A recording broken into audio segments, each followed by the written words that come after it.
Happy Friday afternoon. It is December 19th at 1:31. We'll call the meeting to order. I know that we properly warned this meeting. I'm not clear that we necessarily got all of the agenda items published in time, so I just want to check with Lindsay, Chris, or anyone else.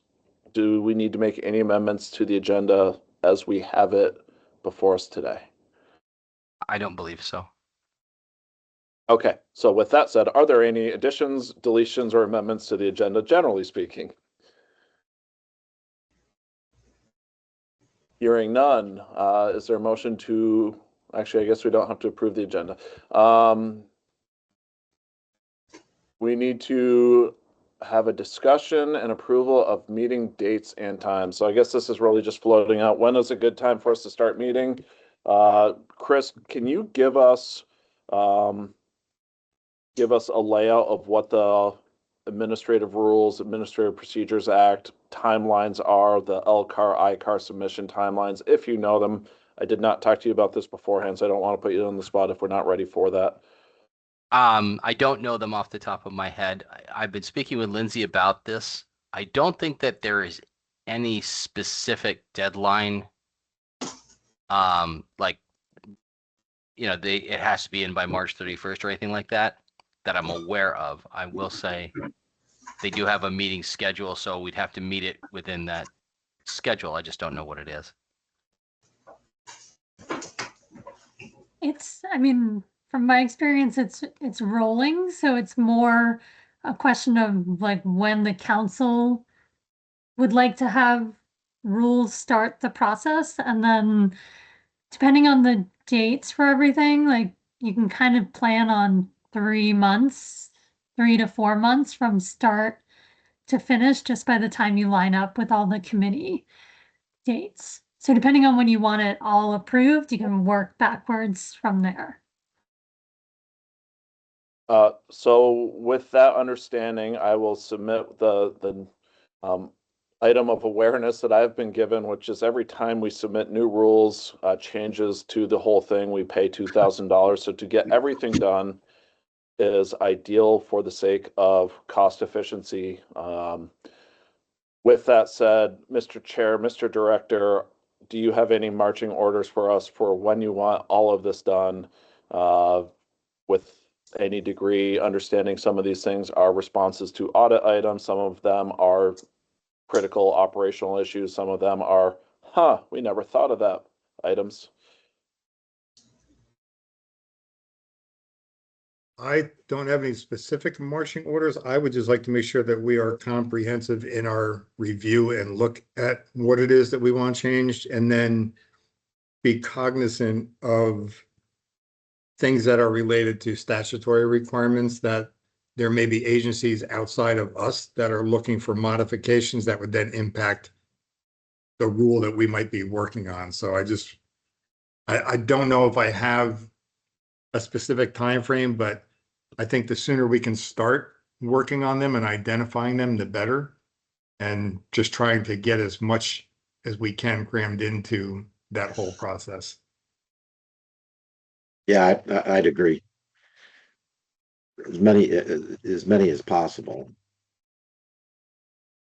If I were to float an arbitrary random date of having all of this work accomplished by, say, September, is that within or far outside of your expectations? I'd say personally, for me, that's a little bit beyond. I'd be looking to see if we could have this closer to like maybe May or June. Thinking that the legislative season would be getting close to a close, and that we would have an idea of where there might be problems or not, and then give us time to, get that done before the end of the year. That makes sense to me. Yeah, it would seem, and Kim, you could probably comment on this, because I know we had one of those legislative review, or the rules reviews. It would seem, if what Chris mentioned, if the changes were to be accomplished in the first half of the year, essentially by a year from now, they should be implementable. Does that sound like a timeline? I was recalling how long it took the last time. Yes, It's I the think ALR if, and the ILR, right? It's actually a bifurcated it's a two process review. yes, I think along with what Chris said, if sort of the working list that we roughly have, if we're gonna get through, not only through our committee, but then to the council to agree to the rule by June, and then by June, we would know if the legislature had any other rules that they wanted added on to anything. Who knows, right? You had some surprise ones last session that you Yes, didn't know we were did. coming your way. Luckily didn't have a deadline attached to it, so that's good.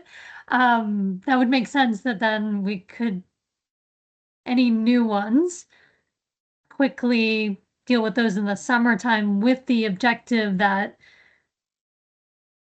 Chris Burkett and company has the laundry list all ready to go to start the process in September. 'Cause then you would potentially be done by the new year if all the dates line up. Or right into January. Yeah, like if everything goes right, 3 months, but something always gets returned or needs to be whatever and very finicky. So, or you just like miss a meeting date and then your whole timeline's like backed up 3 weeks because of the various committees. But I think, yeah, if we had our list of things to do and we got them through our committee to the council by June, that would put us in a good place to just file once, which I think is what everyone's talking about to do. There is also an option if we ever need it, you can have an emergency rule filed, and I haven't done that, but it's a quicker process if you ever need an emergency rule. So just have that in your back burner if we ever feel that's needed. But if we do just want to do one filing, I think that timeline makes sense. Kim, do you know if there's the same kind of fee for filing on an emergency rule as for just a regular rule change? That I don't know, because I haven't done it. I do know there's a few departments who look like they file emergency rules like every other day, so I'd be surprised if it was at $2,000, but I don't know. And the fee I've been told is because of having to post it into all the various publications. So I don't know if the emergency rule has like a different standard. So that would be a question to ask. If only we had something like the Federal Register where we published everything to one place. Yeah. Anyways, so That'd be in light nice. of all of that discussion, we have a variety of things. Right now, I'm counting 3, 6, 7, 8. Well, I guess technically 7 discussion items that we have. This is before we even really get into anything else the committee has, but this has been a growing list that we built over time. I anticipate there are more things we need to touch, but we just haven't identified them yet. And one of those things is addressing what to do around 5 policies, some already drafted, some that need to be drafted based on previous legislative directives. We got a lot of work, and to get this accomplished by May, and also during the legislative session, which I know all of you are involved in the legislative process in some way, shape, or form to some degree. How frequently do we want to meet? What days are good to meet? I just offer, I think we should start out meeting probably more frequently than we might otherwise think, and that way we run in, it's better to undo than to try and get things on the schedule. So let's start with weekly for discussion purposes, and then if we go with weekly, is Monday, the day that the legislature is not open, but then everybody crams everything around trying to get ready for the legislative week. Is Monday better, or is during the legislative session, which might cost us members who then get called with short or no notice to legislative testimony?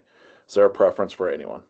I think if you make this, Yeah, yes, Mondays tend to fill up, but right now they haven't gotten too bad for me at least. So, I mean, I would prefer Mondays, but that's just me.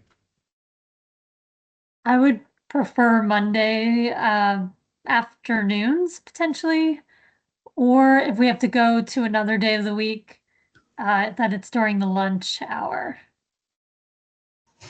Mondays are fine with me as long as it doesn't interfere with the morning legislative update. Right. Which we'll all be at anyway, so. Yeah. We could pull a DPS and say 5 minutes after the Monday legislative meeting. I don't love that idea. Okay. It's a little too big. To recover. Oh, I'm sorry, Kim, you did say the afternoons, right? The only thing I'll mention, folks, is that Mondays are when our state likes to set its holidays, and we have two of them in rapid succession. The 19th, Mhm. we have MLK Day. The 16th of February, we have President's Day. So it's not that we necessarily need those days, but just something to keep in mind. So given that we're meeting 1:30 today and we have a full committee, would 1:30 on Mondays generally work for people? And then we can either cancel for holidays or adjust on those weeks where we have holidays? I wouldn't need it to be 2. Sorry, if we're doing Mondays, because I have a standing 1 to 2. All right, 2:00 on Mondays each week until otherwise changed. I can do that. I see head nods across the board. Thumbs up, thumbs up. Yes, Mark, the only on January, so yes, generally 2 p.m. Mondays is great for me. January the 5th, we have the kind of meet the legislative committee folks. So I will be unavailable for that meeting, but otherwise available. So we should schedule that, but I just won't be available for that one. So I am looking for a motion that we meet each week on Mondays at 2:00. And whether we want to meet on the 5th or start meeting on the 12th, I'll leave to the motion maker's judgment.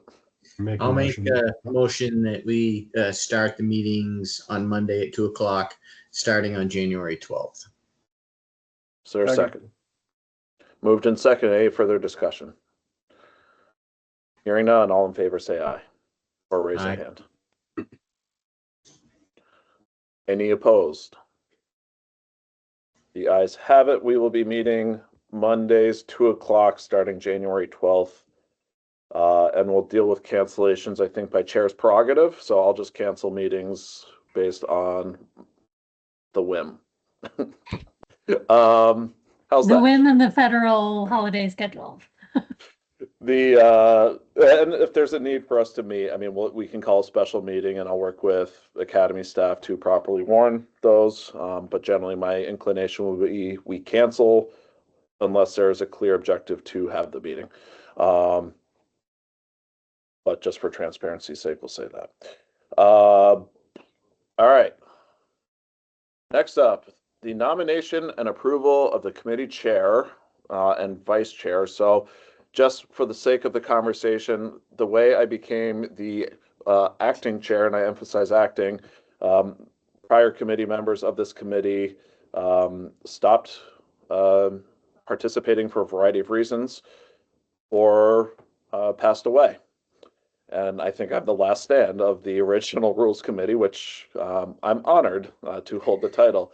But it just became a recognition of the importance of the need for the committee to carry its work forward for obvious reasons. So we now have a full committee.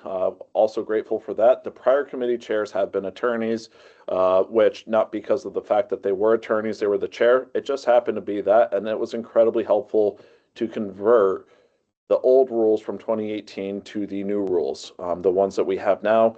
Evan Meenan started the work. He did a tremendous job, but it was a lot of work. Cassie Birdyshaw picked up the torch from Evan when he got a new position, continued the work until she left state employ. I am not an attorney. I don't know that there's any expectation that it be an attorney. I don't think it matters.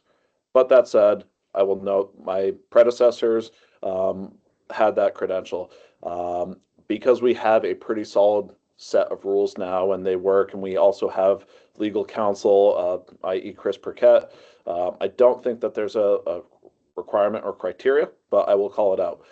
I am happy to continue as a chair if you will have me. If there are other Make a people, motion I for will Mark not as be chair. offended.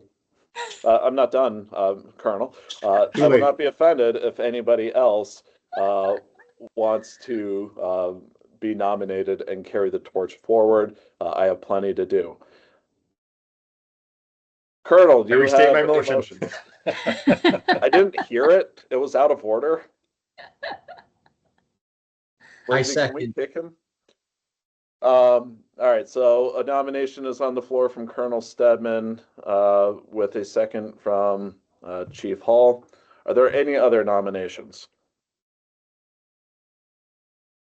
I'm gonna wait. All right, hearing none. All in favor, say aye. Aye. Opposed, say nay. Everyone under duress, please indicate with two blinks of your eyes. I will abstain. Moving on to a vice chair. Seeking a nomination for a vice chair. I do intend to be at these, but the catch would be if I get called away to legislative testimony, which I do expect to happen. So I would want someone who was able to step in. I'll work with you, but generally I will help facilitate making sure an agenda is published or communicate with you otherwise. I nominate Justin Stedman. I second that. Justin, do you want to make any nominations? I was gonna say, I nominate Kim McManus and Pete. No.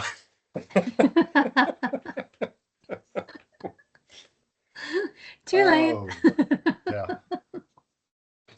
Justin, do you accept the nomination? I will accept the nomination. Are there any other nominations? All right, all in favor of Justin Stedman as the vice chair, please say aye. Raise your Aye. hand. Opposed, say nay. Any abstentions? All right. Thank you for your service, Justin. I'm sure we will do a tremendous job of screwing up invitations going Yes, forward. we will. Yes, we will. All right, next up, so I've listed this as the non-existent rules discussion. Over the last, I don't know, 3 to 6 months, I've been working with Chris Burkett, Lindsay Thaverge, Director Burkell. Ken, I'm not sure if we've had the pleasure of talking about rules yet, but we'll start if we haven't. So we've just been building this out. I apologize if any of my headings make no sense, simply because this was a quick note-taking form that turned into a copy and paste into an agenda. There is no action item suggested under any of these. I wanted to pull them apart for the purpose of today, talk about what the issues are so that the committee members can go to their relevant constituencies, any stakeholders you may identify as a committee member, and say, who do we need to talk to as we pick this torch up starting January. Without further ado, we will go to that. This will be kind of an informal discussion session because we have the full administration of the academy here. We have our legal counsel. Some of these I threw on at my own whim. If there's other things that you think should be added, that's why this is a non-exhaustive list. I also just got my lunch and haven't eaten yet, so I'm hoping somebody else can speak a lot so I can at least get a couple bites. Chris Burkett, can I turn at least the agency policy non-compliance discussion over to you for discussion? Absolutely. Happy to take over, Sheriff. Thank So, you. I'll try not to be overly verbose, although I do want to let Mark eat his sandwich. So maybe I'll talk slow. The reality is that there is a statute, 20 VSA 2359, that makes council services contingency on agency compliance with all model rules, and that we are supposed to have adopted procedures. In our first audit and in our subsequent follow-up audit, it was noted that we do not have any such policies or procedures in place. We looked at the idea of a procedure versus a rule, and it's my feeling, and I think thus far everybody's in agreement, that a rule makes more sense because a rule has essentially the more enforcement power. It has greater teeth than a simple policy would have. And so in that vein, I've drafted a policy which I'm happy to share around.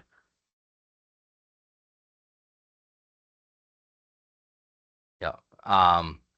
That essentially describes that, the obligation by law enforcement agencies, and at the same time, what will happen to their agency if they're found in non-compliance. And it's similar to what we do with other things, in that we provide them with the notice, we provide them with an opportunity to get in compliance before we take any action. We also give them an opportunity to be heard by the council about non-compliance before we take any action.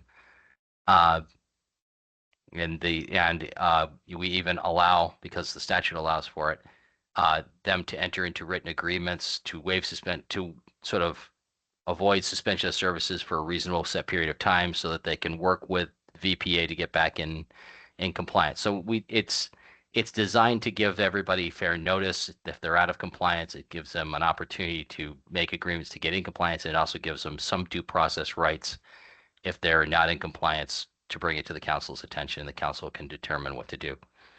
And I can share that around via email. I can put it up on the screen now. I don't know which people want to do. I'm assuming probably shoot it around through email so people can parse it at their leisure, since we're not taking any action today.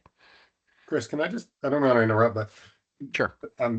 Based on sort of just listening to the words and sort of the plurality of some of it, are there a number of agencies that are out of compliance with some of these, or? I don't know that there are any agencies that are out of compliance necessarily. It's what we're doing is we're simply creating a rule so that if we find an agency that out of compliance, that makes me feel. I was getting nervous. That's all I was like. No. Let me give you a hypothetical. Let's say that we have Utopia, Vermont, and Utopia, Vermont has a fair and impartial policing policy that is out of compliance with our model rule. And we've worked with them, we've tried to work with them, and they've indicated that they're simply not going to comply with the model rule. This would be the policy that we would, or the rule that we would follow to, one, notify them that they're out of compliance and they have to get in compliance or we'll suspend them. And also gives them rights to come in and kind of explain why it is that we should not suspend them despite the statute. So it provides teeth, Yeah. but it also provides opportunity. Yeah, the entire thrust of the VPA is that we work with you first before we whack you on the hand. But the statute's fairly clear. We're supposed to be whacking on the hand if people don't do it. Our thought is that we whack on the hand when people say either we're not going to do it, so it's intentional, or they basically screw around long enough and we have to kind of give them a boot to the hindquarters. Yeah. Chris, quick question on that. Yes, Chair. Is there an avenue for any full council decision on that? Is that like an appellate level? Yes. From the executive director to the full council? So the way I've drafted the rule for as a proposed rule is that initially it would be an executive director decision. However, that the agency can review that decision to suspend under the rule. It would be an appeal under Rule 9 of our current rules. Okay. Thank you. So yes, they would have some due process rights. So a couple things, and maybe in reverse order. Chris Burkell, director, how do you feel about telling an agency, and I don't want to put you on the spot if you don't feel like answering this right now or want to think about it. How do you feel about saying to an agency, we're cutting you off, and then they have a choice of appealing that versus saying, I'd prefer the council tell an agency they're getting cut off. It's not a personal thing because the academy does have a relationship to help, to lend the hand, to support, to enable doing the right thing. But when it is misconduct, how do you feel in your position of doing that? And how do you feel that would be for future directors if it weren't yourself? Do you feel that that's a reasonable balance?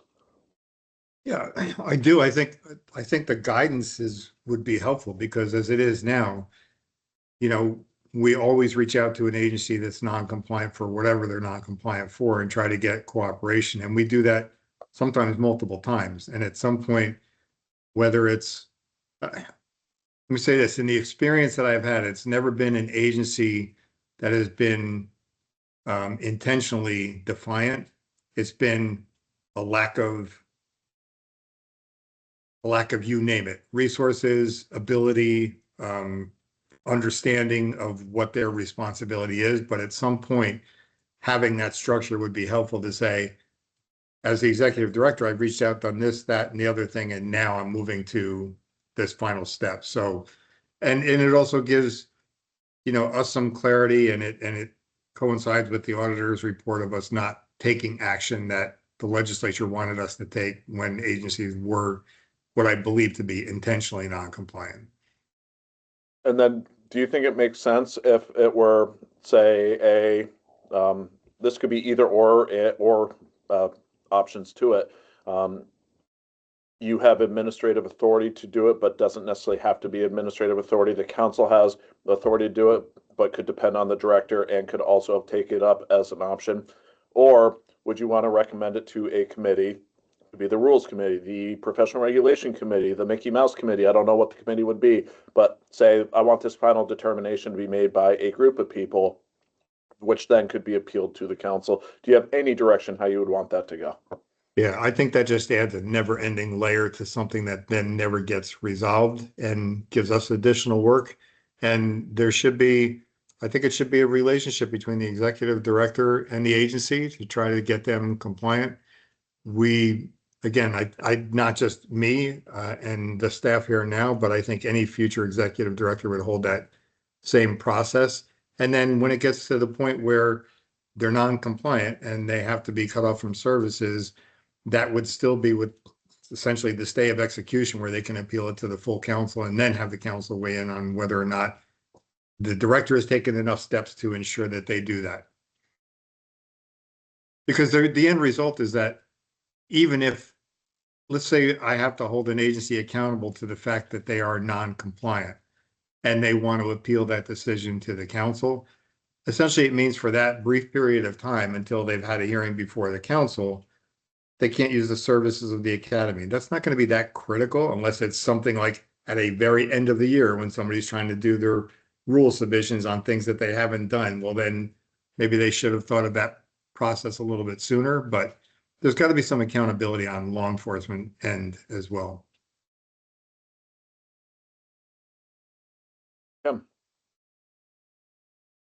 I appreciate where Mark's brain is going with those questions. And Chris Burkett, definitely, I think after this meeting, emailing around what you've drafted will be really helpful to see that pathway between the executive director and the council. Because to Mark's point, like, we always want to be writing these rules without thinking about us individuals and like how we would be acting, right? We want to think about how the structure, the organism would be acting. And so in that, and I prefer the executive director making these calls and then it going up to the council just from an efficiency standpoint. But I think we would want in the rules probably some time limits for an agency to come into compliance or some sort of parameters. Again, thinking forward, we don't know who future executive director is and whether they're too lenient or too, throwing the hammer down too soon. So taking out us individuals and being able to look at how this process is set up will be really helpful. So when we're able to read it, Chris, I think that would be great for everybody on the committee to have in mind of just thinking of it structurally, this back and forth of who's making the decision when. And then, like you said, Chris Burkett, we have a lot of this set up in our other rules of like when we bring it up to the council, so it'll probably mirror that. But it'll be helpful to be able to read it and see that. Absolutely. And I mean, one of the things that we do put in there is that there can be a written agreement between an agency and the executive director to waive suspension of services for a set period of time, but we put a deadline in it, 6 months, with the idea that that is, yeah, if they can't get within policy in 6 months, there's a problem. So yeah, kind of wanting to put reasonable modifications in, but also wanting to put some hard deadlines in of things that they have to hit. But I'll send it around so that people can see what it is. I would encourage you to look at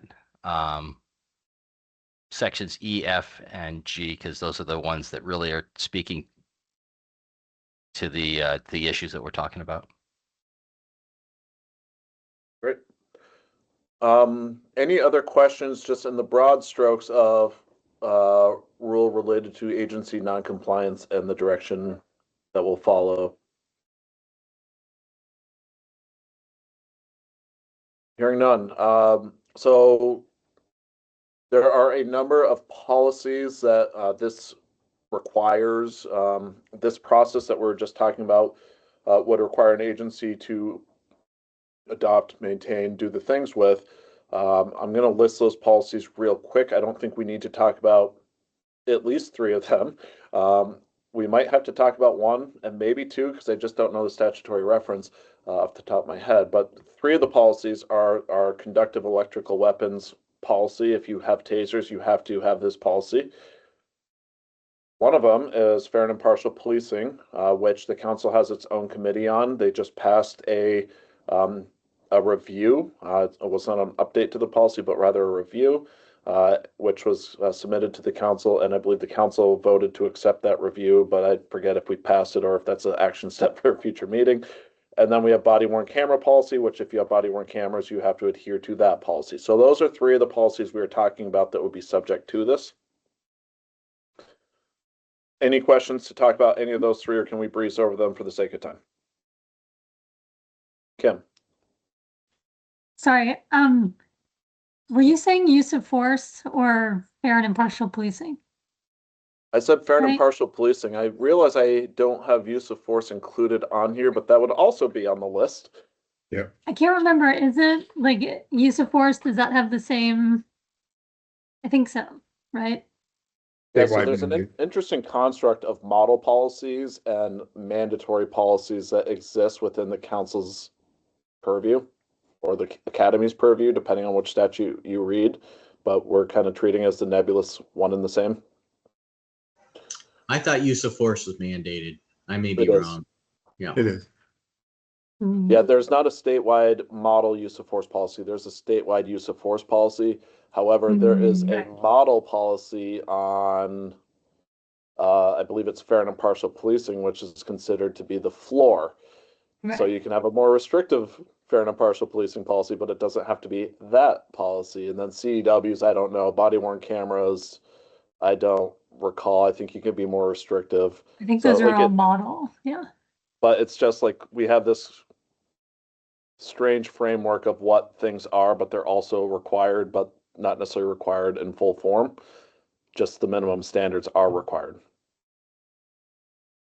Or required by 2 separate agencies doing different things. It's all Yeah. really straightforward. Which, if we can even craft out how to solidify that framework, I think a lot of it's just because there's nothing that exists. And if we could explain to the legislature the difference through the ICAR, LCAR process, like a model policy is helping someone draft with best practices codified. A mandatory policy is you shall. Maybe there's a 3rd or 4th flavor of what this framework of policies could be. Maybe we could even codify that into our rule process to say, which one are you selecting from, legislature? Can you help us understand? All right, so hearing nothing further on those 3 policies that I believe we maintain. The next one is sealed histories. This was a legislative requirement that was mandated after some give and take on expungements of criminal records and a push by a variety of stakeholders to stop having expunged criminal records, especially when there was government action, where it came to rest after, I believe it was a conference committee. Though others here were part of that process or processes. require the council to adopt a policy on how law enforcement officers would use or not be allowed to use sealed histories. I suspect that this is going to be another document that needs to be circulated. I know that a draft is already in works. Is there anyone who desires to speak to this policy prior to people reviewing it? Just, I'll let folks know that at this point, a draft has been circulated amongst a select number of police executives. I think, Mark, you were one of them, because I wanted to make sure sheriffs I had received a sheriff's perspective. I 3 chiefs, 1 of a city, 2 of small towns, also were included in that. And I've already started to get feedback, which has been very positive. So I'm hopeful that we'll have this policy revised, polished, and ready to go for the council in January or February at the latest. Mr. Paquette, was one of those chiefs Sean Burke, who's the head of VACOP? No, Could we But I make could- it? we can absolutely send it to him. Thank you. Can you? I can probably get his email address. Chris, if it makes it easy, I can forward it to him and CC you on it, just so you have the chain. That'd be beautiful if you could do that. Thank you, Sheriff. Kim? Yeah, just a note for our list of things to do that the sealed records legislation also requested that we make a few rules about this policy. So just on our list of things to do, I think it'll be pretty straightforward rule, but just an FYI. And I appreciate that, because some of the problem with the way this list was developed is we had chicken egg problems. Like one thing points to the other thing, which points to the other thing. So I fear we're going to run into that. And at least a preference of mine, and if the committee has a opposition to this preference, please speak now.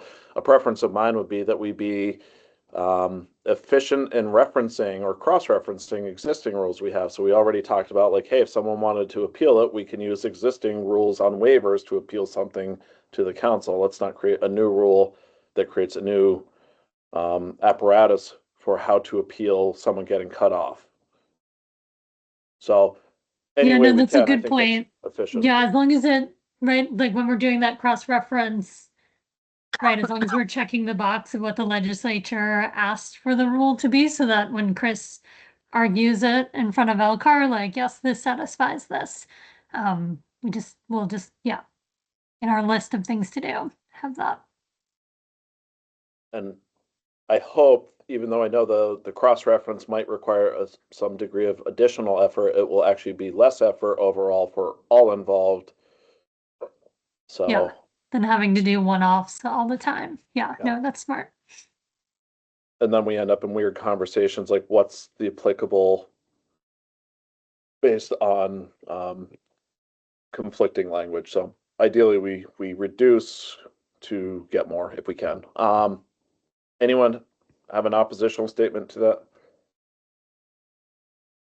Cool. Not a vote, just guidance for our wonderful drafter, Attorney Chris Burkett.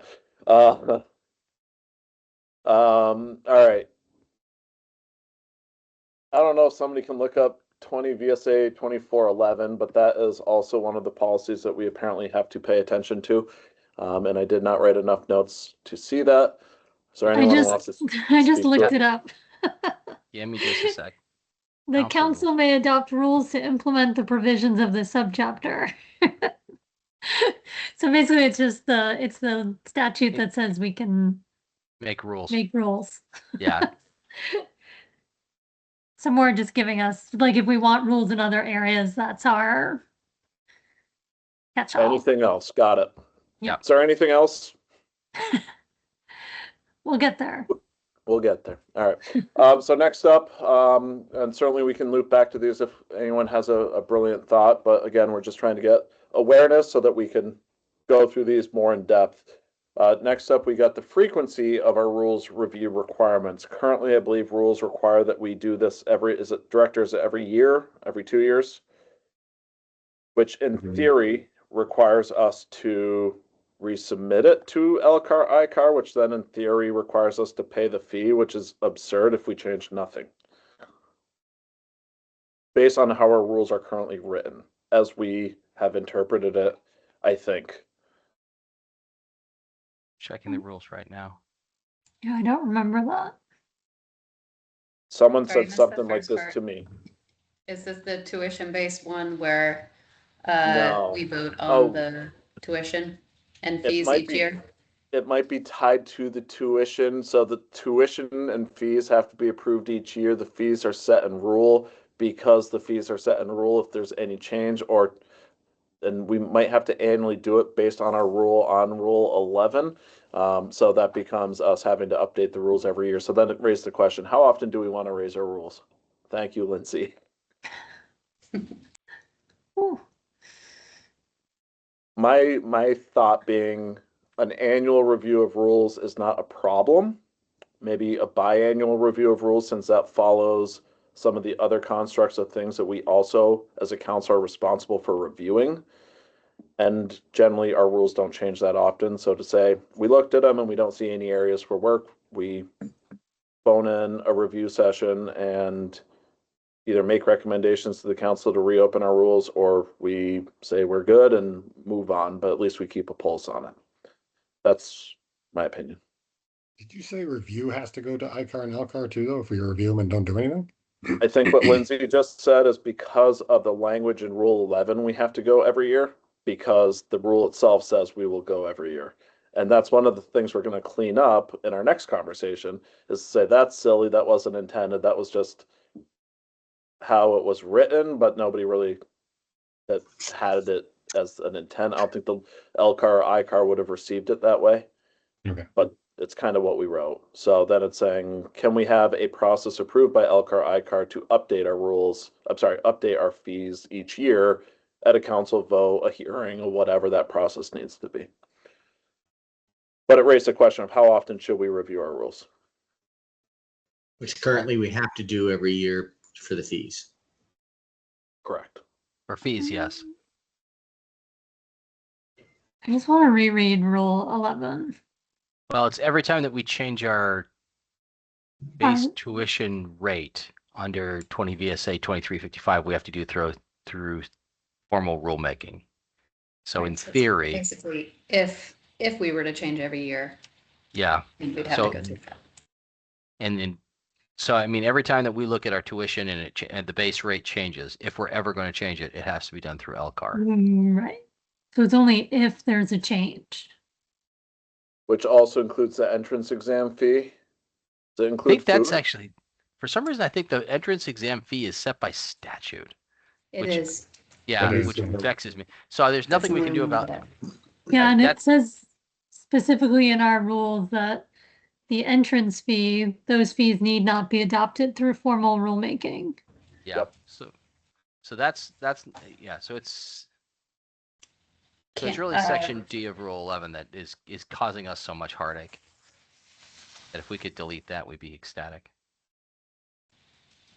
That, and then I guess it depends what we do going forward for statute. If we're going to ask for that change for the $30, then if we're going to go ahead and adjust the rule to account for that change, if it goes through. Is that Sure. something you're asking for this year? I will defer to Chris. I think we need to, simply because we're covering the additional cost of what that fee is now, because it's set in statute, and I would almost prefer the statutory change be nebulous and not list a dollar amount, but Right. No, prefer that, the yeah, language it differently. totally makes sense. Yeah, I don't know what the legal language would be that would be the appropriate fee, or, something along those lines, but taking Entrance- a dollar amount out of statute for sure doesn't belong there. I Prevailing always fear competitive rate. approaching that conversation because I've approached that conversation unrelated to council business and been specifically told fees are set by the legislature, period. Mm. It was like a hard stop for me, and I was like, okay, and that was many years ago, so things do change. But some things, I caution. I mean, I don't know how comparable it is, but that's the issue we have every year is in order for us to adjust any of our permitting or license fees, it has to go through a fee bill through legislature. So there's probably some validity to that.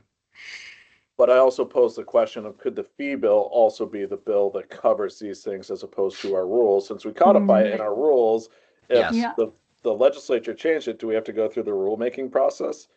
Yeah, that And I seems feel this was silly. a belt and suspenders approach to say, we want, I remember specifically this conversation of the Rules Committee saying we want this to be as much of a guide for law enforcement as it is the rules of the council. But now understanding this nuance issue of it costs $2,000 to change these every time. Mm-hmm. As few Okay, times maybe as possible, we have yeah. a helper document somewhere else that people can read when. Yeah, or So- even editing this section to say fees are established by the legislature, see, and then note the statute for current fees. Go see over there.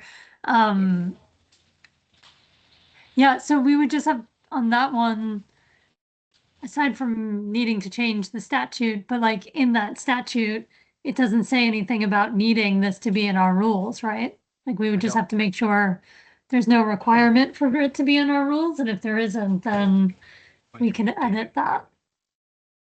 Let me just double check. I don't think it says anything that we need. It has so the first one that we were talking about, so the tuition fees for any basic training or annual in-service training required under this section of this chapter shall be set forth in rules adopted by the council and shall reflect the actual cost for operation, blah, blah, blah. But the next one on tuition fees does not mention rules. So, right, so if you all advocate for a statutory change there, you'd want to change that first section. If we want to take it out of here. But without changing any fees in statute, really, this is just a contemplation of striking Rule 11 sub D, and that doesn't really have any effect. Is that your interpretation, Chris Burkett? I would want to look at it a little bit closer, but yes, my knee-jerk reaction is if we could remove that and then play with the language that we've been discussing here, that would hopefully take care of the concern that we have that every time we want to change a tuition rate, we have to go through LCAR. Mhm. So if we can make that modification, and again, I'll talk. Lindsay has given me some good language modification that she has looked at that I can clean up. I don't even think I need to clean it up that much, but I can send around to. Lindsay's like, oh yes, you do. Engaged. Yes, ma'am. that I can send around to all of the subcommittee members so that you can see what it is that we're looking to do, and I can kind of put in a little blurb as to why I think it's the right thing to do. And then Kim can tell me I'm wrong. So I think we'll put a pin in Rule 11 just for the sake of saying that's what we want to do, and food for thought when we come back on the 12th or whatever day that was in January, with whatever the agenda will be for that day's worth of work. But these are really the issues we're going to try to pull apart and say, was there anything, now that we've had some time to look at and see what we're talking about, is there issues that we are not foreseeing that are problematic? So with that, we kind of skipped sub B, which is the frequency of our rules review. Is there any preference that anyone has, at least initially, we could use as a starting point, which people could come back at our January meeting and say, that is awful for these reasons? Does 2 years seem reasonable? Yeah, I think 2 years is I biannually think makes 2 sense. years. Yeah. Is Yeah, and academies- written in the way that, but for any statutory, requirements, it needs to be adjusted, like that. Obviously, it's not a requirement that we wait 2 years, but that we will review every 2 years as a base. Yeah, and I forget, I think at one point, Kim, maybe you remember, we had a severability clause in our rules. Yes. Do we still have that, or did it get stripped? I thought it got stripped. I think that's, That's Rule 1. I was gonna say, I think it's right at the beginning. Yeah. Yeah, so I mean, to the point of if the statute's updated, the statutes would prevail anyway, so at the end of the day, 2 years makes sense. I'll note, in the code of conduct, I believe we said it was an annual review,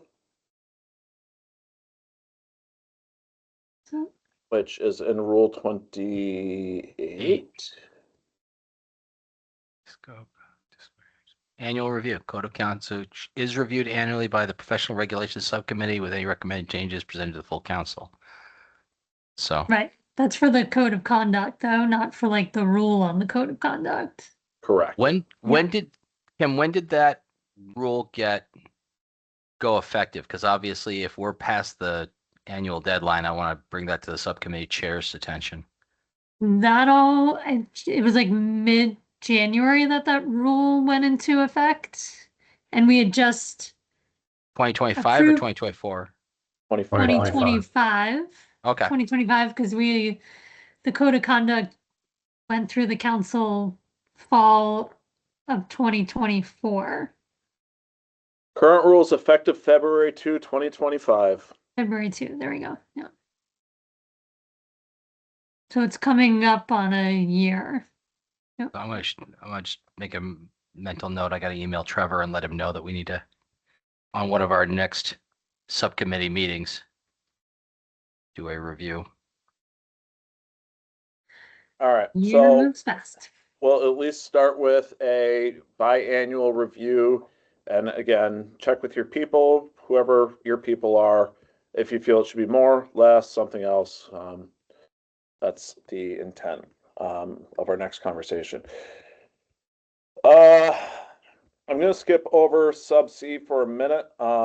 That's the PT test. We'll go to Rule 14, rule waiver versus training waivers for entry into out of state or out of jurisdiction programs, OOJ programs. Lindsay, do you want to take this, or is somebody else prepared to speak to it? Sorry, this was on the PT one? No, Yeah. we're talking about out of jurisdiction waivers Oh. and Rule 14. Oh, is this because the way it's written, so the rule actually talks about training waivers, the 60-day, which is in statute, but it doesn't really outline anything rule related for OOJ? Is that what you're referring to? It definitely rings a bell. I'm not sure if it's the bell that made it on this list because we built this over 6 months. So that is one issue. We have people who are subjected to entry standards like a PT test. And a Who, written if they're exam, coming too. from an out of jurisdiction waiver, they already have a certification. Do we need to have Chief Smith from the Air yeah. Force Office of Special Investigations come to Vermont, do a PT Yeah. test to enter the out of jurisdiction waiver? This is one issue. Yeah. I think most people would say, no, that's kind of silly, but this kind of comes into, so we probably haven't shared this. With the Administrative Procedures Act, and I turn to the attorneys in the room to tell me I'm wrong on everything. With the Administrative Procedures Act, we can have a rule that is designed for waiving rules, with the understanding that if we're waiving rules as a standard practice, we should just build a rule. So if we waive this for every agency head coming to Vermont with an out of jurisdiction thing, we should just make our rules say the thing as opposed to submit a waiver every single time, which is good practice. I mean, it makes sense. It's transparent and whatever.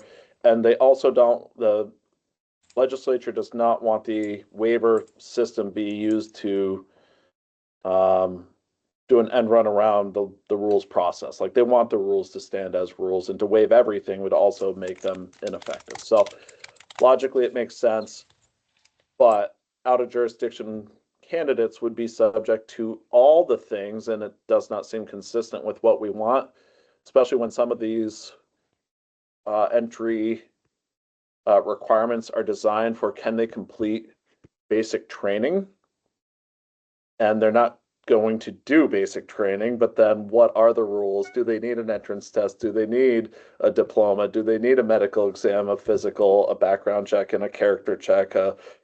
Like, what are the things, and how do we check it? It's an odd problem.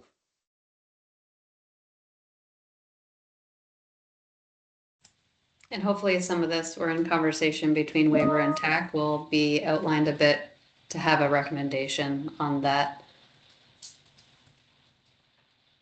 I mean, I would So- think some of it would be relevant and some of it isn't. I mean, I don't speak for every town in Vermont because I know there are some that probably do a pretty questionable background that Director Burkell is probably experienced, but for the most part, I would think that most responsible communities would have done. I mean, we would do a complete background on a chief candidate like we would any other law enforcement hire. I don't know if others do, but that there may be a reason for that to stay within the rules. Yeah, and so then a question becomes, is Rule 14 for entry standards for basic training or entry standards to the law enforcement profession? And so a possible direction, and I think, as Lindsay said, we're waiting for recommendations from the waiver committee who fundamentally handles these issues, and the TAC committee who fundamentally handles the curriculum stuff. They've identified and flagged this as something that they think that they can provide insight, guidance, and or recommendations on, but I don't want to speak for either committee. Do we have a rule 14.1, which is entry standards for basic training, and a rule 14, which is entry standards for Vermont law enforcement certification? We might say all law enforcement officers need to have a polygraph. And then in entry standards, you also have to pass the PT test because you need that for the academy. So I don't really see us needing to spend too much time on this one, except to say we're waiting for feedback and recommendations from the subcommittees from the council. Lindsay? One other thing I just wanted to bring up on that was F3 and 4. Just process-wise, if there's any way to add clarity when we adjust the rule on that of who actually makes that determination. That was a conversation we had had.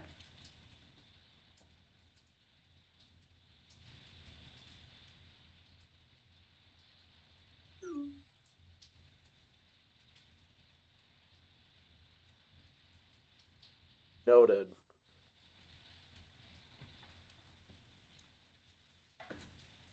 Any questions or thoughts before we move on to the next one? Only one thought, just for process as we move forward. For Chris Burkett, I imagine you're going to be our scribe for all things, I hope. So as these More than happy to delegate. So, Kim, in all of your copious spare time while the legislature's meeting, I'm happy to. I feel like you've got this. But for my brain, these conversations get so tricky for me when I don't see them like in our current rules. So like as these questions and comments come up, if we're able to put them in a working, document of the draft of our rules, and like we know we're kind of checking them off as we go along. Just moving like for our January 12th meeting, like whatever we decide to like chunk off for that meeting, if we're like working within the rules document, that would be helpful. So I'm clear as to what you're proposing. Are you saying that what works best for you as you're reviewing something is to basically give you like a markup as they do in the legislature of the current rule with the proposed changes in either strikeout or red line so that you can see what exists now and what we're proposing? That would be ideal for me. I don't know how everybody else's brains work, or even just the conversation that just happened now, like having that like in comment fields, within a working document, just to keep those things attached. Otherwise, I forget sometimes meeting to meeting what's been Yeah, that brought makes up. sense. Tim, I think what you're saying, Kim, would be they wouldn't be visible in the red line version, but only by link you could embed comments. Right? Have the comments embedded in the document that are relevant to that Yeah. change, so it's all in one place. Yeah, just for us, for the committee, and then when we're Sure. ready to, then we know we've made Yeah. decisions or remember that conversation, and then we can, in the working draft, we then clean it up before we send it for anyone else to look at, but just for, because the meeting minutes won't necessarily always connect for me in the rules. Just we have a lot to take on, so the Mhm. more organized we can be about it, the better, I think, for our time. So Kim, my brain probably thinks more like that, or like yours does with that type of thing. And it might get scary in a couple ways, but in past rules meetings, we would just share the rules document. I do not have a Word version of the rules document. I don't know if that exists in anyone's archives, but I that would can be a make one great and way. send, yeah, I can make one and Yep. send it around as one of the things I send for our next meeting. Because Um, it's cut and paste for me. I can do it. Yep. Awesome, because the extension to that is that we can, through the way that we are meeting, if everyone has a Vermont.gov account, this is easier. Chief Hall may not, and if that's the case, we can still do it, but there might be some need to have Austin get pulled in to make sure we can navigate it to him, but we could all have everyone right in the document, and you can actually make your own comments in the Mhm. document. We could use track changes, which if people are familiar with track changes, it is wonderful for a review process, especially going through 3, 4, 5 iterations and say, turns out we like the first generation of the version. This one sucks. So there are technological things we can do. It is currently 2:32. We had this booked for a 1-hour meeting. I have a couple agenda items left, which I'd like to at least blow through for the sake of it. But do people have time? Is anyone under a crunch? I'm awaiting a phone call from a lawyer that I really don't want to talk to, but I probably should.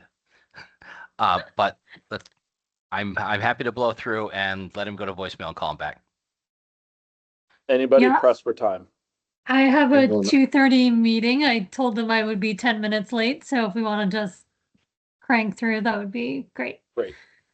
All right. So Rule 20, this is a fairly new addition to the list based on a hearing that the council recently had. In short, there was a rule, I believe it was Rule 18, but don't quote me on that. It's certainly in the 2018 rendition of the council rules that specify all agencies need to complete 4 hours of in-service use of force training every year with a council certified instructor. Not material to what was prosecuted or what the hearing was, that was removed from the 2025 edition of rules.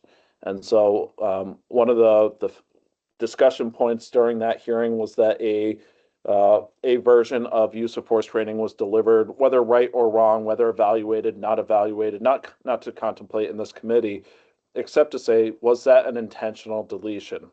As the historian of the Rules Committee, the self-appointed historian, I don't know if that was intentional or not. There was a desire by the Rules Committee to eliminate the concept of hours. If I have 4 hours of use of force training where I get nothing out of it, then is that effective? And we move to a competency-based training. So on one hand, I could say, yes, that was intentional. On the other hand, I, along with other law enforcement officers, said, wait, what? Did that change? And if I, as a member of the Rules Committee, a member of the council, and a fairly involved law enforcement officer and agency head, am surprised at that change, I suspect that either we are not clear on what the rules intended to be, or we are not communicating it out well enough. But I could also just be the dumb with his head in the sand. So fully acknowledge that as well. At the end of the day, I just wanted to call it out as, was this intentional? Do we want to have a mandatory training? Because I've been doing the 4-hour mandatory trainings with a council certified instructor, which is incredibly hard when there's not instructors available.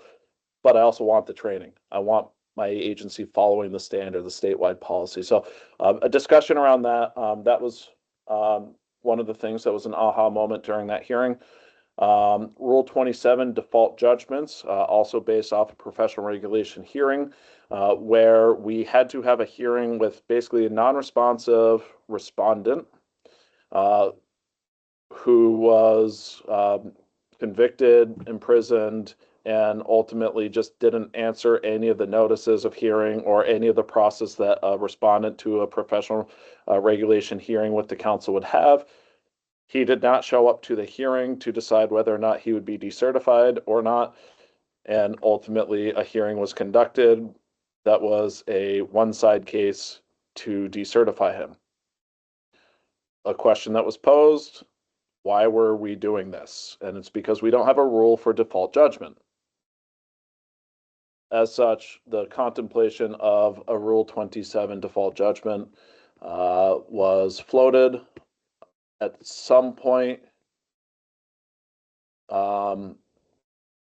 At some point, we had built out, the rules committee had built out some, like, we expect rules to be created for these things. LCAR, ICAR wanted us to delete those. So those don't exist right now. Whether this was a let's do this in the future idea or not, I don't remember.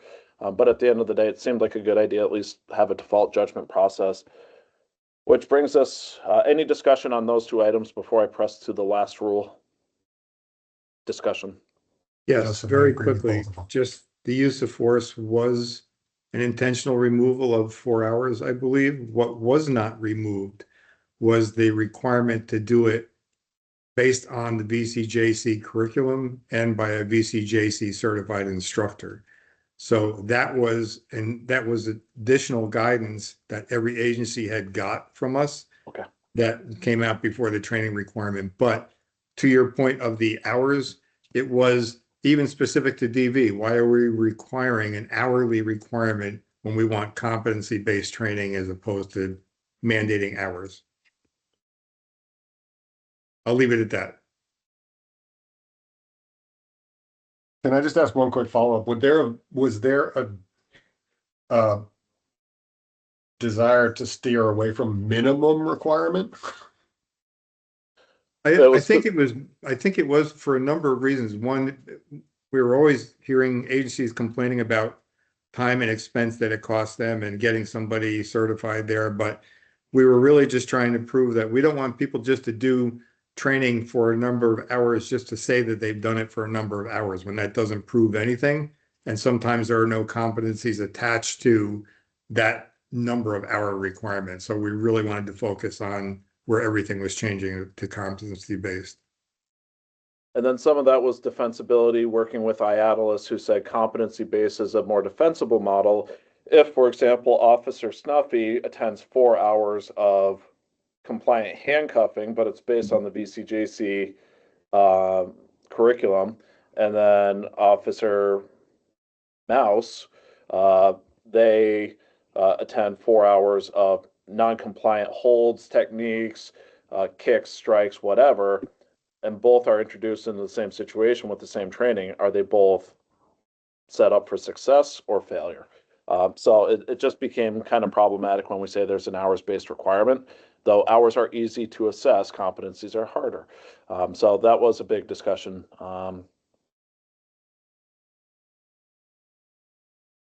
Any other questions? Well, it would seem just on the competency issue, you're right. It would be more complex, and it would have to be reflected somehow in rule against a standard of some kind. There has to be a yardstick. Hours are easy and elementary yardstick, but there'd have to be some thought about whatever environment, this rule or otherwise, meeting a competency. What does that mean? And I think there's a degree, and Ken probably is going to say all this. So, Ken. No, probably not. I was going to say that I think it's actually really easy. We already have an existing platform to be able to judge competency or ascertain competency with minimum accepted practice standards for all the use of force. That could very easily be pushed out to any of the use of force instructors that are already teaching all of this materials, where they could simply go through that same checklist and ascertain whether they are still proficient or not. If there's remediation needed, so be it. Then they are able to provide that in a moment's notice. And along with that, they could also be working with MAB or the baton, the OC. There's a variety of different things they could do on top or in addition to that. So I don't think that competency portion would be difficult for agencies to be able to make happen and to retain. Kim? And the way we worded this during the last rule change was that we wanted the council to have the ability to have flexibility to put out to agencies what shows competency and not have to have that be a rule change all the time. So that's why the rules worded as the council approves X, Y, and Z. So it's more the council having that regular process of putting out to agencies like, here's what's required. The council has been presented this, we approve this for whether it's use of force or minimum requirements, basic training, like that's, the rules are purposefully not vague, but putting it back to the council so that we don't have Yeah, it strictly in rule by hour or by like a definition of competency. sure. And I understand that. It simply just means that that whole process has to be well documented. Exactly. Yeah, Yeah. definitely. Yeah, and one thing that was reassuring, because this was also part of the discussion on competency-based and transitioning rules from hours to competencies. IATLS had indicated, Ken, correct me, that our curriculum generally did meet competency-based training. Ken talked about the platform that already exists. And so all of those things existed in our current existing modules. I think there's maybe maybe a handful of classes that were not mandatory per se by statute by any other means, where it's like, how do we give a competency to interacting with, I don't know, pink bunny rabbits? I'm making up a topic, but there were things where it's just like, we don't have a good way, but it's an awareness item as opposed to a technique like use of force. So we were in good shape to do that. And so that was part of the committee's ability to move to it. The other thing I wanted to say, just because of rules, take care, Kim, good to see you, and happy holidays. The other thing I wanted to say with hours based is if Justin attends a 4-hour class that is video recorded and he is able to consume the same amount of material that I attend by watching the video recording, but I watch it at 1.5 times the speed. Have we accomplished the same training? Did we consume the same knowledge, even though I relied on technology to accomplish it at 1.5 times the speed? And so, not to say that that's necessarily, not to talk specifically to it, but we have identified with some versions of distance learning that people are finding ways to reduce time for what is fundamentally the exact same curriculum. And how do we assess that? How do we deal with the instructor who went over 3 breaks and the other one who was efficient and collapsed all the breaks into one big break that happened to be at the end of the class, and there was the big exodus from class? Like, how do we look at those things? So it starts to become a weird operational nuanced issue, but at the end of the day, most of it's common sense and everyone can see it when we talk about adult learning classrooms, 50-minute classes, 10-minute breaks, etc. Last but not least, PT test for level 1, level 2. Currently, the council by rule requires all certifications to complete a PT test for basic training. There is a entrance test committee which has made recommendations, including that the council adopt a 50 percentile on the entrance test, which is the run, 1.5 mile run, and the row. Rowing standard. So that is in effect for all level 3. There was a pause to consider the testing required for level 1, level 2. Historically speaking, level 1 fundamentally existed as a curriculum, though it exists in statute and construct. Level 2 has never done a PT test, and there's not a component within the level 2 class except for use of force tactics, which specifically requires physical fitness training beyond basic physical abilities, walking, running, climbing a set of stairs, whatever that would be. I'm not here to really define. the point was the entrance test committee, I believe, has made a request that we consider this rule. As it is currently written, it is required. It is being required for all candidates going through the level 2 or level 1-2 academy starting next month, anybody from next month forward. And so then the question is that intentional or was it not intentional? And so there's been an ask for that, and I believe a recommendation is coming from that committee on how to translate and transact that issue. So we don't really need to so much deal with it as much as to deal with whatever the recommendation is and how we feel about doing that. So those are the awareness items for all of us. We are 16 minutes over time. I do appreciate everything. Is there anything before we listen to all the public comment and adjourn? Yes, I would just make the suggestion that prior to the next meeting, you decide 2, 3, 4 items for discussion and dig into them, and let's like start making some headway so that we don't have a document where we're jumping from one to the other. Some will take longer than others, but some will be fairly simple, but at least we'll be making continual progress, and then we just move on for, where it takes us. That's my only request. My intent would be that we absolutely hammer the snot out of at least one every meeting. And if we can get past more than one, great. And if I'm happy to do it as we'll do 1, 2, or 3 as groups, and we just take bite sizes in that way. On the other hand, I'm happy to say here is an exhaustive list of everything we need to work on. In light of this, we are going to start on point 1. And as we work through it, we put a pin in it. We come back to our next meeting, we start picking up. So we just have a linear progression through them. I'm happy to do it either way, Director, and I'm happy to listen. My thought was just have everything out there, because when we start to see these interweave with each other, then it can sometimes raise the question of should we handle rules 11, 20, and 27 all at the same time, because they're actually talking about the same issues. I just made up 3 rules that I read off the page, but you get my point. So is there a preference?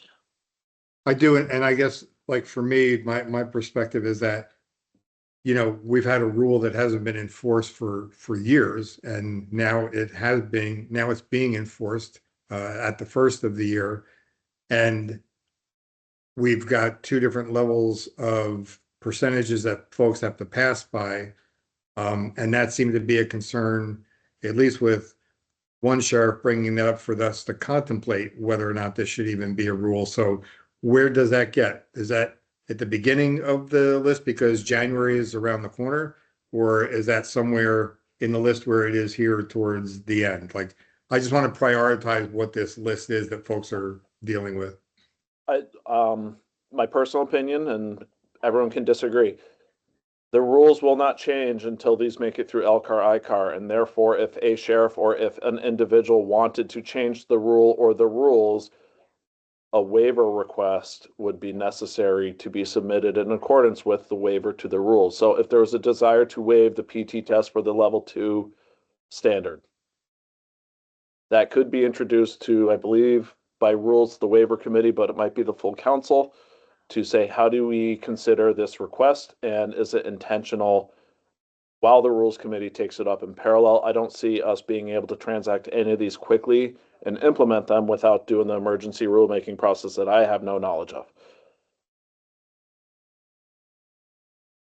Yeah, it's a little frustrating only because this is, again, we're adding time and time to a process that we've already made a decision on, but now we're going to go back and say, well, you might not like that decision, so now we can put in a waiver request. And in the meantime, what happens to that individual? Like that's my only concern. So, yep, I get all the dynamics behind it. I will sort them with however the committee wants to look at these priority wise, and we'll deal with the fallout as we do. Director, if there is any rule or rules that you want us to fast track, I'm certainly happy to work with Attorney Burkett to figure out how we do whatever the things we need to do. And we can follow up with that afterwards if necessary. I would look to do these personally. If I were given no other direction, I would look to do all these just as one rule change through the LCAR, ICAR process. And if there's those operational issues, I do think the recommendation is to those agency heads or individuals to follow it through the waiver rule. And I'm certainly, from whatever role, happy to support that communication if you feel it's appropriate. Okay. Do you think there would be do you anticipate, I know we're at the very last 2 weeks of the year, in the next council meeting, I think, 5th or 6th, something like that. The first falls on a Thursday, so. Is there something that would likely or could appear on the agenda of the full council meeting in January that, a Band-Aid of sorts, if there's something that could mitigate this, there may not be, but if there is, I mean, there's an opportunity in about 3 weeks. I guess from my perspective, just for what it's worth, we just did that at a council meeting not too long ago. And we Yeah. took the recommendation from the entrance test working group. They voted on it and the council voted on it. So what's the purpose of the council voting on something if another month down the road, we're gonna bring the issue Negate back it, up again? Director- Negate it, yeah. Was my recollection of that meeting, that the council voted on the level 3 standard and it took no action on the level 1-2 standard? Correct, because level one, No. 2 didn't change. Level 1, 2 stayed at 40th and only level 3 went to 50th. That was my recollection. Right. And then there was a request at the end, I believe by Sheriff Marcoux, for consideration on whether or not we could go back and look at the level 2 PT entrance testing process, which again, decided you could do that, but I think that's a process that we go back and look at and, have those interested parties be a part of the discussion. But, my fear is that the entrance test working group spent a lot of sweat equity going through a lot of information to come up with the information that they did and make recommendations to the council. And to that extent, until such time as that recommendation was made and voted on by the council, we have not enforced a rule that's been on the books and without any rational explanation as to why, other than it might reduce the people that want to get into the profession. But we're not going to solve that problem now, but however I can be of service to the conversation, certainly happy to help you any way I can, Director. I know some of these rules do require feedback from other committees and or stakeholders. So I think we would want to make sure that in addition to whatever consultation you want to make with anyone you want to make it with, that we also identify what stakeholders are these. For example, if we talk about PT tests, just because we're on the topic right now, if we were talking about that, do we want to float this to the various state, county, and local police agencies, their professional associations and whatnot, to say, come to the rules meeting to talk about this? Is that too crazy to invite everybody to one of these things for the purpose of transacting the business of the rules committee? Are there other ways they can negotiate the input they want to have? So just food for thought between now and the 12th.